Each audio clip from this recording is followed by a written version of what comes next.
ये आप सुनेंगे नहीं ना तो आपको पूरा मजा नहीं आएगा। ये जरा आप सुने आप। अस्सलाम वालेकुम एंड वेलकम टू अलीज़ी व्लॉग्स। दोस्तों, ड्रामा सीरियल सब दी माँ आ गई है की नई किस्त कल मुस्लिम लीग नून के चैनल्स पर रिलीज की गई है। बड़ा सा सेट लगा करके मुख्तलिफ किस्म के अदाकारी के जौहर दिखाए गए हैं। उसमें जो मुख्य भूमिका निभाने वाली अदाकारा मरियम नवाज साहिबा हैं, उनकी अदाकारी पे आज रिव्यू करेंगे। उन्होंने क्या क्या झूठ बोले, तमाम इंटरनेशनल रेफरेंसेस के साथ इस वीलॉग में आपके सामने हक़ाइक़ रखे जाएंगे। मैंने अपने आप से ये वादा किया हुआ है कि जिन्होंने इस मुल्क की आइन को तोड़ा, कानून को तोड़ा, लोगों पे तशद्दुद किया और 26 करोड़ आवाम पर ताकतवरों के साथ मिलकर के कब्जा किया हुआ है, उनके खिलाफ जब तक मैं जिंदा हूं और जब तक अल्लाह ताला ने मुझे इस्तिकामत दी है, मैं बोलता रहूंगा और उनका एक एक झूठ आवाम के सामने सबूतों के साथ रखता रहूंगा। अब इस ड्रामे की किस्त में मैडम ने क्या क्या झूठ बोले, आप जरा इस वीलॉग में देखिएगा। इस सारे प्रोजेक्ट के लिए मुझे रिसर्च और इंटरनेशनल वेबसाइटों को कंगालना, मुख्तलिफ रिपोर्ट्स में से सारे एविडेंस निकालना, इसके लिए 5 से 6 घंटे का वक्त लगा। अब इसे रिकॉर्ड करके एडिटिंग में वो सारे रेफरेंसेस ऐड करना मुझे तकरीबन 10 घंटे लग जाते हैं इस तरह के एक वीलॉग बनाने के लिए।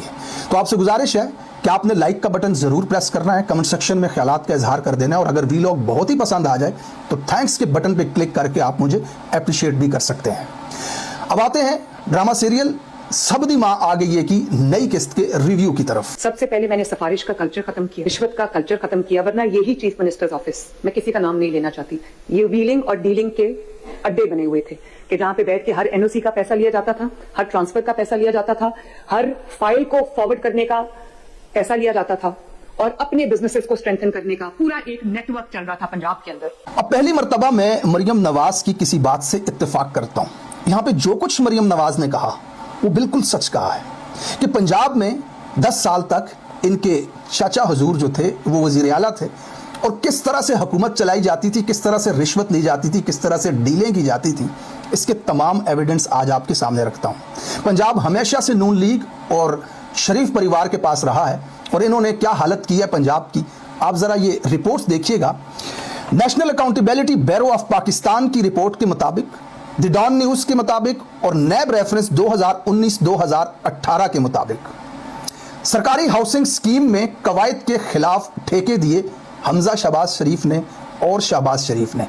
बोली के अमल में मुबैना तौर पर हेर फेर किया गया शहबाज शरीफ और हमजा शहबाज शरीफ की तरफ से। सरकारी खजाने को अरबों रुपए का नुकसान पहुंचा। इस पूरे स्कैंडल को कहा जाता है आशियाना हाउसिंग स्कैंडल। एक और report auditor general of Pakistan के मुताबिक, नैब इंक्वायरी की रिपोर्ट्स के मुताबिक, डॉन और एक्सप्रेस ट्रिब्यून के मुताबिक अरबों रुपए खर्च किए गए साफ पानी कंपनी के ऊपर। पानी किसी को फराहम न हो सका, कंपनी में सियासी वाबस्तगी पर तकरारियां की गई, कंपनी बंद हो गई। नैब और पंजाब एंटी करप्शन इन्वेस्टिगेशंस की रिपोर्ट में ये सब कुछ आज भी दर्ज है, और मुल्जिमान के नाम है शहबाज शरीफ और हमजा शहबाज शरीफ। अब एक और रिपोर्ट आप देखें, नैब इन्वेस्टिगेशन, जियो न्यूज और डॉन के मुताद्दद आर्टिकल्स क्या कहते हैं इस बारे में। FIA की इन्वेस्टिगेशंस की फाइलों में क्या लिखा हुआ है। रमजान शुगर मिल को फायदा देने के लिए सरकारी वसाइल का बेदरेग इस्तेमाल किया गया। शुगर मिल की ड्रेन और इंफ्रास्ट्रक्चर सरकारी खजाने से बनाया गया। फायदा हुआ शरीफ खानदान के जाती कारोबार को। अब आप FIA की चार्जशीट उठा करके पढ़ें, नैब प्रोसीडिंग के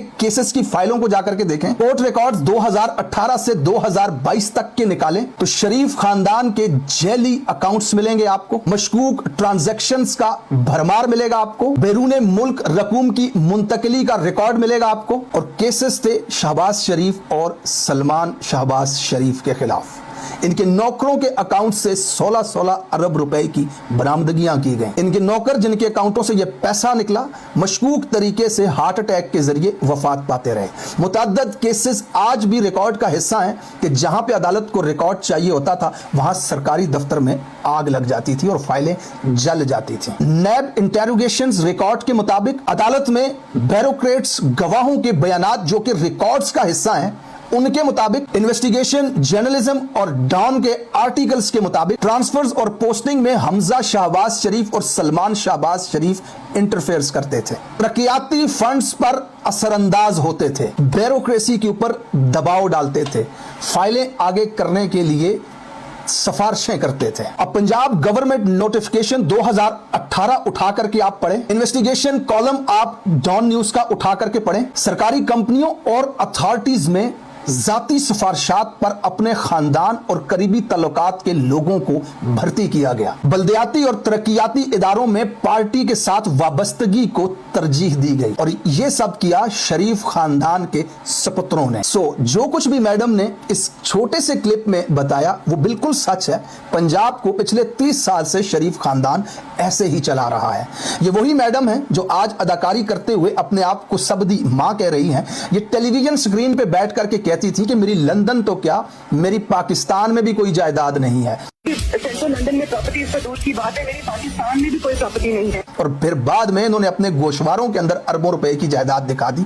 लंदन के फ्लैट्स इनके भाई ने टीवी पे बैठ करके कहा कि मेरी बहन उनको ऑन करती है, वो उनकी मालिक है। अल्हम्दुलिल्लाह अपार्टमेंट के ऊपर जो अपार्टमेंट्स हैं वो अल्हम्दुलिल्लाह हमारे उनको होल्ड कर रही है इस वक्त मरियम नवाज शरीफ मेरी हमशीरा जी। ये झूठ का कारोबार करते हैं, झूठ इनका धंधा है, इससे ये सियासत चलाते हैं, इससे ये पैसा बनाते हैं। ये जब मुंह खोलते हैं झूठ बोलते हैं। और ये मेरे एजुकेशन मिनिस्टर बैठे हैं सामने, राना जरा दिखा दो। पूरे पंजाब में हमारे पास 49,000 के